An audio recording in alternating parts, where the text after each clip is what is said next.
Okay, what we want to be able to do, and this also helps us from directional terms and regional terms, is it doesn't become too difficult to kind of just have a general knowledge of the bones of the body. Now, we're not going to go into the specific bones, okay, and pieces and parts of those bones, because we're going to name later on, we're going to name holes, and we're going to name pokey out parts, and we're going to name, okay, it's a horrible word to use, it's probably not grammatically correct, but you get the idea. We're going to name projections. There we go, that's better. We're going to name projections from bones. We're going to name, well, what if it's kind of short and round? Okay, well, what if it actually rubs on another bone? We call that articulation. What if it articulates with another bone? Okay, they have different names for those things. So we'll study those later. But just for now, in terms of directional anatomy and regional anatomy, you just got to learn some of the major bones. So we have, of course, have the skull, and we'll break that down a whole lot later. You have the vertebral column. Within the vertebral column, you'll notice the characteristic curvature. This would be the normal vertebral curvature, and this would be the anterior side, and this would be the posterior side. Well, how do you know? Well, when you're rubbing the back of someone you love, you'll notice you very prominently feel these bumps on their back. These are the spinous processes that come off of the vertebrae.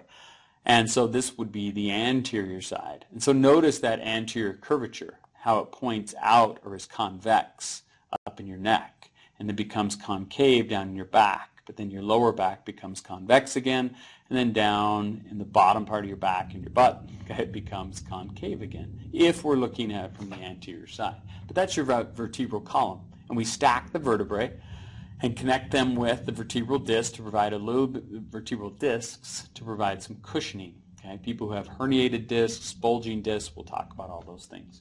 Now, if we look at the rib cage or protection and the sternum with the protection on the thoracic cavity, we have the sternum here in the middle, and connected to the sternum we have directly, we have 7 pairs of ribs that connect with the sternum. Now we have other pairs that connect indirectly. In other words, they come in here with cartilage and merge with pair number 7. And then we have a couple pairs down here that don't connect to the ribs at all. But we have 12 pairs of ribs. Okay? And yes, males and females have the same number of pairs. Okay? Men do not have one less pair than women do. Okay, so if we look at the other bones, if we look at the bones of the appendages, okay, we're going to look at, of course, the upper limbs first. Supporting the humerus of the arm, we have the clavicle, aka the collarbone. We have the scapula, and they form the shoulder joint, which the humerus articulates with. The humerus articulates distally with the radius and the ulna. In anatomical position, okay, the ulna is medial, okay, the radius is lateral. Extending from the radius and the ulna, we have the wrist bones or the carpals. Okay, we'll learn those names specifically later. Forming the hand, you have 5 metacarpals, and then forming the fingers, you have the phalanges. Something that should be noted here is in your fingers, you have 3 phalanges. You have the proximal, the medial, and the distal. In the thumb, you only have a proximal and distal. There are only 2 bones, and you can see that, okay, when you, of course, move your thumb, okay, and you can see that you only have that 1 articulation, okay, within those digits, where you have 2 articulations, okay, in your fingers. You know, people who can really move their thumbs to a great degree and say, well, I'm double jointed. Well, next time they say that, okay, ask them, hey, let's get an x-ray. And you show me where that second joint is. Okay, show me where you're double jointed. No, they can hyperflex or hyperextend. Usually when they refer to that, they can actually hyperextend their thumb. And so they've got a little more movement there, but there's not an extra joint. So they truly aren't double jointed. Okay, they just have some hypermobility there. Okay, so if we look at the lower extremities, the bones that support it, okay, the pelvis, that basically contains 3 fused bones.